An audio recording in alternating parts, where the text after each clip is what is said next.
Well, actually, Elvis loved the song. That was when he and Priscilla were having their problems, which I met her recently, and she told me that Elvis loved that song, and he had sung that to her on the day of their divorce. It's no fault of Elvis, he loved the song. What if I told you that America's sweetheart has a list of people she quietly walked away from, fought against, or even shocked the world by refusing?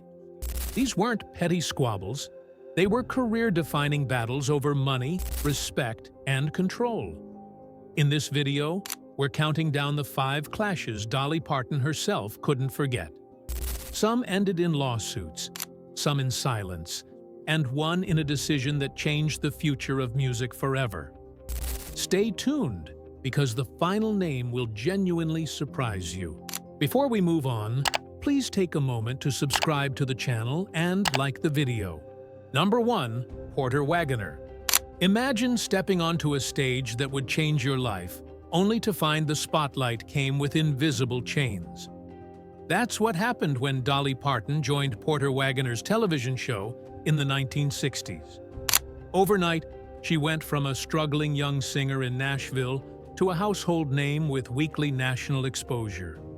The partnership looked ideal to viewers. Porter was the seasoned star, and Dolly was the bright newcomer whose voice and style added fresh energy to the program. But behind the smiles, tension was building. Porter had given Dolly her platform, and in his mind, that meant he had a say in almost every choice she made. Over time, Dolly's star power began to eclipse his. Songs she wrote started charting on their own, and her personality drew audiences in ways he didn't fully control. Porter expected loyalty, but what he really wanted was ownership. Over her stage appearances, her recordings, sometimes even her future plans. That imbalance created a storm beneath their professional bond. By the late 1970s, when Dolly finally broke free to pursue her solo career, Porter didn't just feel abandoned, he felt entitled. He filed a lawsuit in 1979 demanding millions, claiming she owed him for years of investment and promotion. For many artists, such a legal fight could have turned into an ugly, drawn-out spectacle. Dolly, however, chose a quieter route. Instead of trading insults in public, she paid what was necessary and kept her dignity intact. Years later, when Porter fell ill, she set aside the bitterness and stood by him. That ability to forgive showed her heart, but the rift had already left its mark.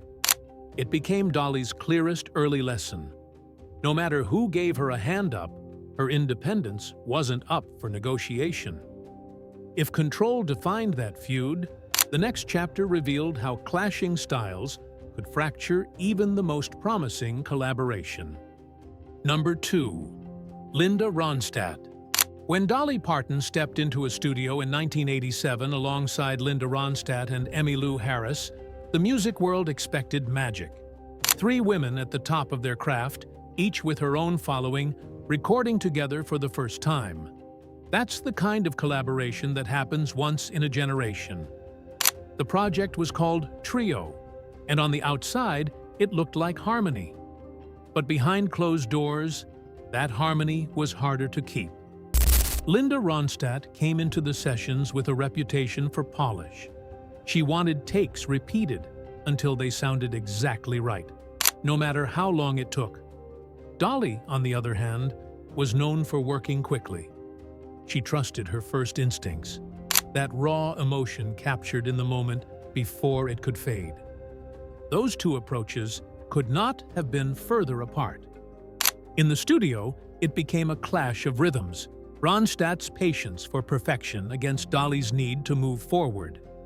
Things grew tense when Linda started pointing to Dolly's schedule as a problem.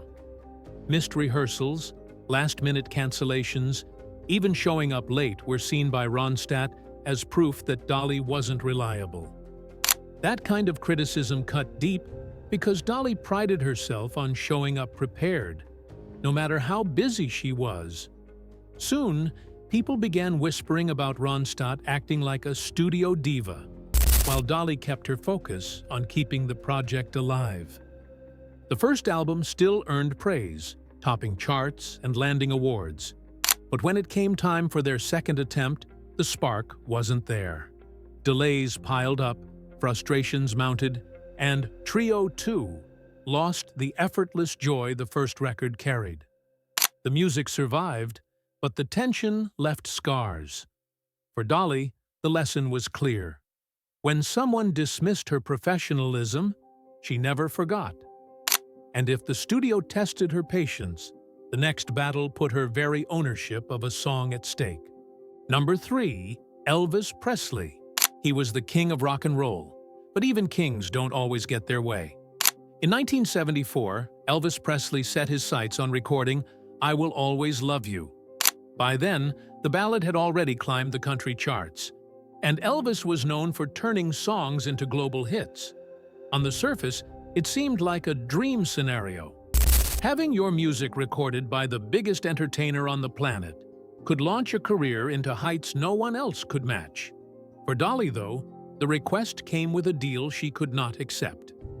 Elvis never handled the negotiations himself. His manager, Colonel Tom Parker, set down the terms. For every Presley recording, Parker demanded half of the publishing rights. It wasn't just a fee. It meant surrendering ownership of the song's future earnings, no matter how successful it became. For Dolly, this wasn't any ordinary tune. She called it her most important copyright, and she would not chop it in half for anyone, not even Elvis. Turning down Presley's team felt like career suicide at the time. Few dared to say no to Parker, who had a reputation for bulldozing his way through the industry. And in the 1970s, Presley was arguably the most famous singer alive. But Dolly's decision came from more than business pride. That song carried pieces of her story, her independence, and the personal ties behind its writing. Giving away control for prestige felt like betrayal, and she quietly refused. The choice might have looked like a missed opportunity then, but history proved her instincts were right. Almost 20 years later, Whitney Houston recorded the same ballad for a major soundtrack, and it became one of the most profitable singles of all time. Dolly kept both her rights and her royalties. And if Elvis wanted her publishing, the next attacker went even lower, twisting her very voice into something vulgar that never belonged to her at all.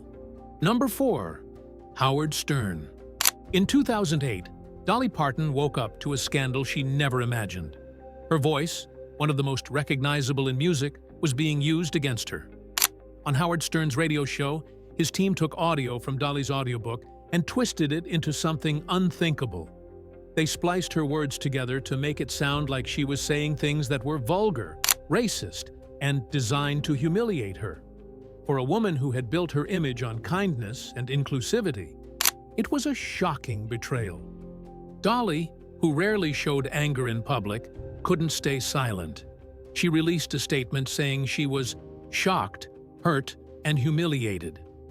Fans were outraged, calling for stations to drop Stern's show, while Dolly's defenders reminded the world that she had done nothing but spread joy for decades. Even with the backlash, Stern doubled down, calling it satire and brushing off the criticism without offering an apology. The stakes were high. Dolly's reputation had always been her shield. She carefully protected the image of a woman who was wholesome yet sharp, funny but never cruel. Stern's prank aimed right at that foundation. It mocked everything she spent a lifetime building. There were even talks that Dolly considered legal action, a rare move for her. But instead of dragging the fight into the public arena, she made another choice. She let silence work for her. Time passed, but Dolly never forgot. Years later, when she appeared on Stern's show to promote her Rockstar album, it was on her terms. It was a quiet but powerful statement. She would face her critic, but not as a victim. If Stern's stunt once tried to rob her of dignity, the next feud struck even deeper, an attack that sought to undermine her very artistry. Number 5. Jeff Tweedy. When praise comes with a sting attached, it lingers. That's exactly what happened when Jeff Tweedy, the frontman of Wilco, spoke about Dolly Parton. Instead of simply acknowledging her accomplishments, he aimed a sharp remark at the heart of her career. He pointed out that she had written Jolene and I Will Always Love You on the same day, then added that she should have stopped writing after Jolene. On the surface, it sounded like backhanded admiration, but beneath it, there was a message that her decades of songwriting didn't measure up. A brutal dismissal for someone with over 3,000 songs to her name. To most of the music world, Dolly is a master storyteller whose lyrics are carried by honesty and emotion. She's earned respect in country, pop, and even gospel, proving her catalog is as wide as it is deep. For that reason, Tweedy's words stood out. Here was a celebrated songwriter from a new generation, not simply critiquing a song, but implying her legacy had long ago peaked. Fans didn't take the remark lightly. They pushed back with passion, reminding everyone that Dolly's songs didn't live or die by literary standards. Her music resonated because it connected, because it reflected heartbreak, humor, resilience, and hope in straightforward language. Dolly herself has said that she writes for feeling over formality. To her, the value of a song lies in whether it reaches people, not whether it holds up under academic scrutiny. That philosophy has kept her relevant far beyond the moment Tweedy dismissed. In truth, his comment revealed something larger. Dolly's biggest struggle has never only been in business or collaboration. It's in defending the idea that her art deserves to stand on its own terms. Which feud cut the deepest? That's for her listeners to decide. Dolly Parton may be adored for her warmth, but these 5 battles show another side. She knew when to leave a mentor, when to defend a song, and when silence protected her better than revenge. Each clash wasn't just conflict. It was her way of proving nobody else would decide her future. Behind the sequins and the ever-present smile, there was a sharper truth. Every feud defined her power to hold her voice, her legacy, and her empire. Which of these do you think left the biggest mark? Let us know in the comments, and don't forget to like and subscribe.